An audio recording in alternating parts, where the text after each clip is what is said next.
नमस्कार। आज बात करेंगे एक ऐसे आईपीओ की जो शायद आपके टीवी देखने के तरीके से जुड़ा हो। जी हाँ, हम बात कर रहे हैं अमागी मीडिया लैब्स की। तो चलिए एक निवेशक की तरह खोद कर निकालते हैं कि इस आईपीओ में क्या खास है।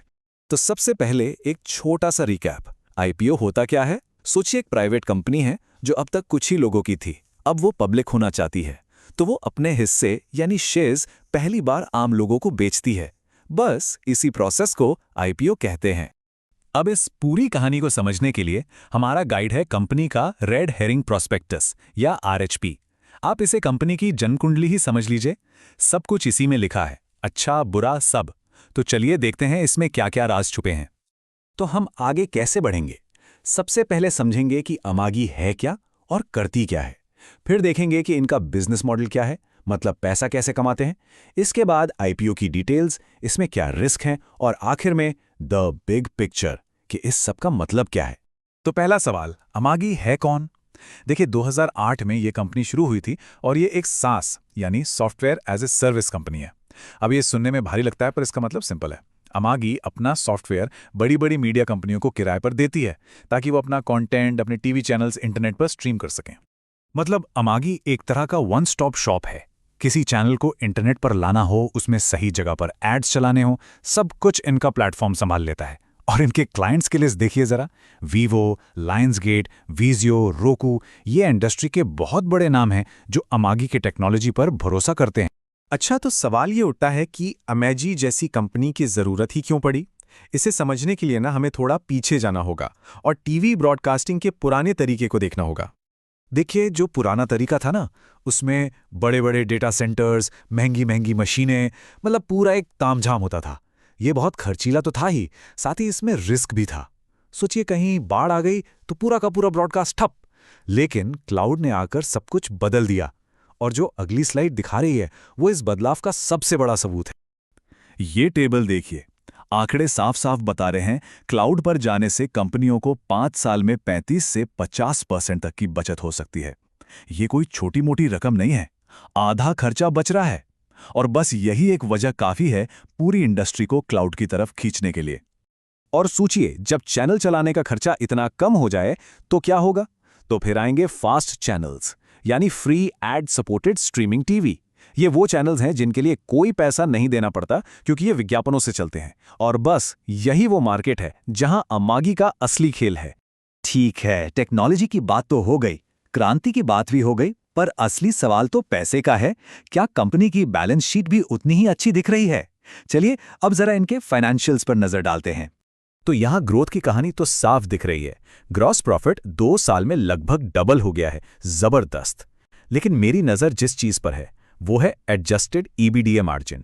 ये देखिए, -21% से सीधे +2% पर आ गया है। इसका मतलब ये है कि कंपनी का जो मेन बिजनेस है, जो कोर ऑपरेशंस है, वो अब घाटे से निकलकर मुनाफे में आ गए हैं। और किसी भी निवेशक के लिए ये एक बहुत बहुत बड़ा ग्रीन सिग्नल होता है। और सुनिए, ये सिर्फ कोई एडजस्टेड फिगर नहीं है।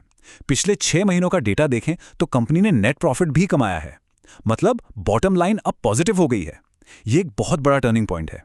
ये दिखाता है कि अमागी अब सिर्फ तेजी से भागने पर नहीं बल्कि पैसा कमाने पर भी ध्यान दे रही है। तो जब कंपनी प्रॉफिट में आ ही गई है तो फिर आईपीओ क्यों ला रही है? ये जो पैसा बाजार से उठाएंगे उसका करेंगे क्या? चलिए देखते हैं। तो प्रॉस्पेक्टस के हिसाब से पैसा जाएगा ग्रोथ में, मतलब अपनी टेक्नोलॉजी को और बेहतर बनाने में, खासकर एआई में इन्वेस्ट करने में, नए कस्टमर्स तक पहुंचने में, और हो सकता है कि आगे चलकर कोई छोटी मोटी कंपनी खरीद भी लें ताकि और तेजी से बढ़ सकें। यहां तक तो सब अच्छा अच्छा लग रहा है, लेकिन हर सिक्के का दूसरा पहलू भी होता है। कोई भी इन्वेस्टमेंट बिना रिस्क के नहीं आता, और आरएचपी में कंपनी ने खुद भी कुछ रिस्क बताए हैं। उन पर ध्यान देना बहुत जरूरी है। प्रॉस्पेक्टस के पहले पन्नों पर ही बड़ी बड़ी वार्निंग लिखी होती है। तो चलिए देखते हैं कि अमागी के केस में सबसे बड़े खतरे क्या हैं। तो देखिए, सबसे बड़ा रिस्क है कॉन्सेंट्रेशन का, मतलब निर्भरता। पहला, कस्टमर कॉन्सेंट्रेशन। कंपनी की लगभग 40% कमाई सिर्फ 10 ग्राहकों से आती है। अब सोचिए, अगर कल को इनमें से कोई एक बड़ा क्लाइंट हाथ से निकल गया तो रेवेन्यू पर कितना बड़ा डेंट पड़ेगा। दूसरा है ज्योग्राफिक कॉन्सेंट्रेशन। सारा बिजनेस लगभग अमेरिका पर टिका है, तो अगर अमेरिकी इकोनॉमी में कोई गड़बड़ होती है तो उसका सीधा असर अमागी पर पड़ेगा। इसके अलावा रेगुलेटरी साइड पर भी कुछ छोटे-मोटे झंडे हैं। जैसे आरबीआई ने एक बार फॉरेन एक्सचेंज नियमों को लेकर एक छोटा सा फाइन लगाया था, करीब 37,000 रुपए का। अब रकम तो बहुत छोटी है, लेकिन ये दिखाता है कि कंपनी का कंप्लायंस रिकॉर्ड एकदम बेदाग नहीं रहा है। इसे भी ध्यान में रखना चाहिए। तो ठीक है, हमने अच्छी बातें भी देख लीं और रिस्क भी समझ लिए। अब इन सब को मिलाकर देखें तो आखिर में कहानी क्या बनती है। तो कहानी के दो पहलू हैं। बुल केस, यानी जो लोग पॉजिटिव हैं वो कहेंगे कि ये एक हाई ग्रोथ सैस कंपनी है जो एक बूमिंग इंडस्ट्री में है और अब प्रॉफिट में भी आ गई है। इनके क्लाइंट्स भी टॉप के हैं। दूसरी तरफ बेयर केस, यानी जो लोग नेगेटिव हैं वो कहेंगे कि भाई कुछ ही कस्टमर्स और सिर्फ एक देश यानी अमेरिका पर इतनी ज़्यादा निर्भरता बहुत बड़ा रिस्क है, कंपटीशन भी बहुत। तो ऐसे में मैनेजमेंट का क्या सोचना है? देखिए, उनका पूरा भरोसा अपनी टेक्नोलॉजी और अपनी टीम पर है। उनका विजन साफ है। जैसे जैसे दुनिया ट्रेडिशनल टीवी छोड़कर क्लाउड की तरफ भागेगी, एमागी उस रेस में सबसे आगे रहना चाहती है।